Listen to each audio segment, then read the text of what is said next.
स्वागत है आप सभी का हमारी वीडियो में। गुरु अंगद देव जी की जीवन की कहानी पार्ट 3 में आप सभी का स्वागत है। एक दिन गुरु जी के कमरे में एक चूहा मर गया। उसकी बदबू सारे कमरे में फैल गई। गुरु जी ने अपने दोनों पुत्रों और शिष्यों को बुलाकर कहा, इस मरे हुए चूहे को उठाकर कहीं दूर फेंकाओ। मरे हुए चूहे में से इतनी बदबू आ रही थी कि कमरे में खड़े रह पाना कठिन हो रहा था। उसे उठाने के लिए कोई भी तैयार नहीं हुआ। गुरुजी ने पशुओं की देखभाल में लगे भाई लहना को बुलाया। आज्ञा गुरुजी। भाई लहना ने दोनों हाथ जोड़कर पूछा। भाई लहना, इस मरे हुए चूहे को उठाकर आबादी से दूर फेंकाओ। गुरु नानक ने आदेश दिया। जैसी आज्ञा, भाई लहना ने कहा और चूहे की दुम पकड़कर उसे उठा लिया और दूर जंगल में जाकर छोड़ आए। गुरुजी की आज्ञा के सामने उन्होंने मरे हुए चूहे से आती हुई बदबू की ओर कोई ध्यान नहीं दिया। एक दिन गुरु नानक ने जानबूझकर अपना कांसे का कटोरा कीचड़ में से भरे एक गड्ढे में फेंक दिया और फिर अपने पुत्रों तथा शिष्यों को एक एक कर आदेश दिया कि वे गड्ढे में घुसकर कटोरा निकाल आएं। गड्ढे में घुटने से भी ऊपर तक की कीचड़ भरी हुई थी।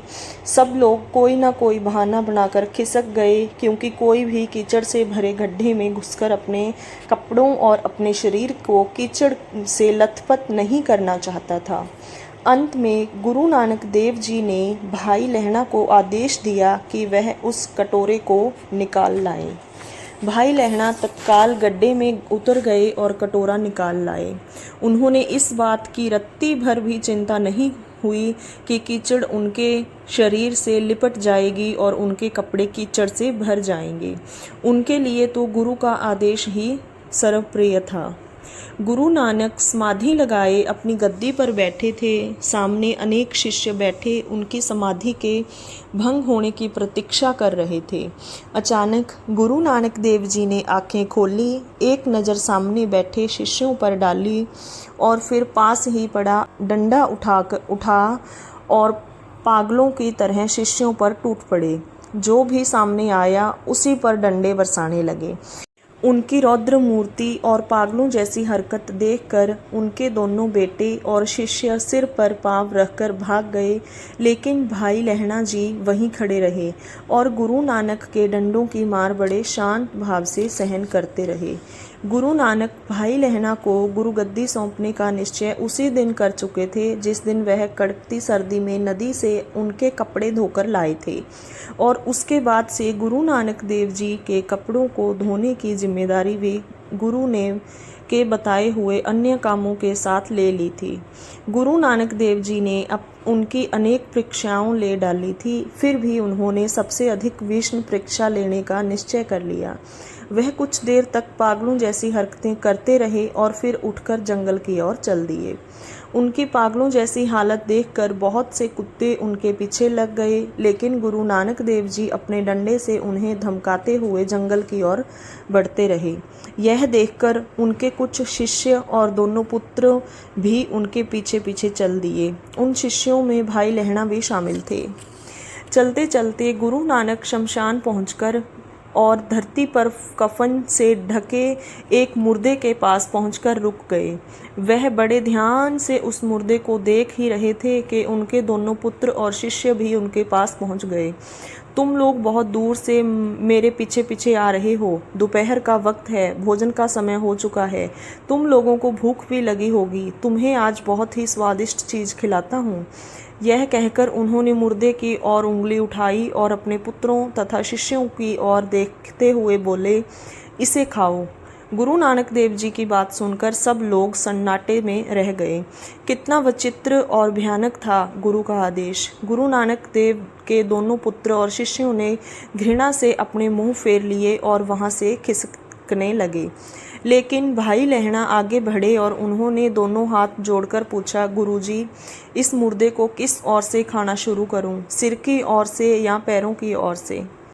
गुरु नानक देव जी ने आज्ञा दी, पैरों की ओर से खाना शुरू करो। जो आज्ञा, भाई लहना ने कहा और मुर्दे के पैरों के पास जा बैठे।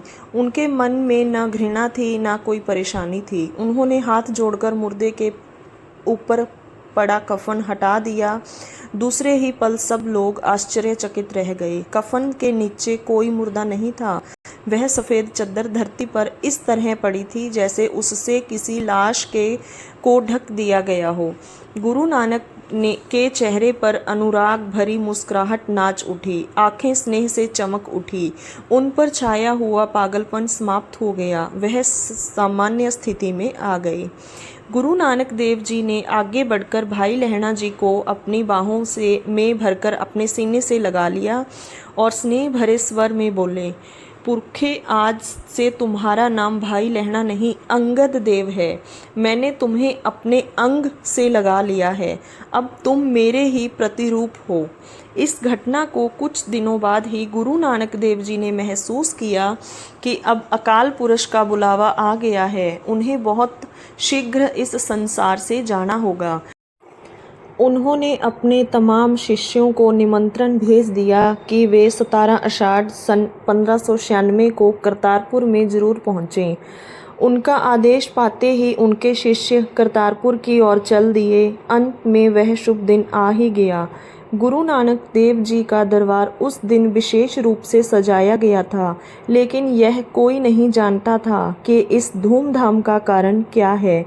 जब दरबार खचाखच भर गया तो गुरु नानक देव जी ने भाई अंगद देव का हाथ पकड़कर उन्हें अपनी गद्दी पर बिठा दिया और 5 पैसे तथा 1 नारियल भेंट चढ़ाकर उन्हें गुरुपद का भार ग्रहण करने का आदेश दिया। फिर उन्होंने संगत को संबोधित करते हुए कहा, आज से भाई लहणा, भाई अंगद देव जी आप सबके गुरु हैं। आज से आप इन्हीं के आदेश का पालन करेंगे। इनकी कर्तव्य परायणता आप लोगों ने देखी है। इनकी उस कर्तव्य और सेवा की भावना को देखते हुए ही मैंने अपना भार इन्हें सौंपा है। संगत ने गुरु अंगद देव जी की जय जयकार से धरती आकाश गूंज दिए, लेकिन उनके पुत्रों को अपने पिता का यह निर्णय पसंद नहीं आया। उनके बड़े पुत्र श्री चंद ने उसी समय घर छोड़ दिया और उदासीन संप्रदाय की नींव डाली। आज की कथा को यहीं पर समाप्त करते हैं। आगे की वीडियो देखने के लिए हमारे चैनल को सब्सक्राइब कर लीजिए। वीडियो को लाइक करना बिल्कुल भी ना भूलें। कमेंट में वाहिगुरु जी का खालसा वाहिगुरु जी की फतेह ज़रूर लिखें। Bye bye.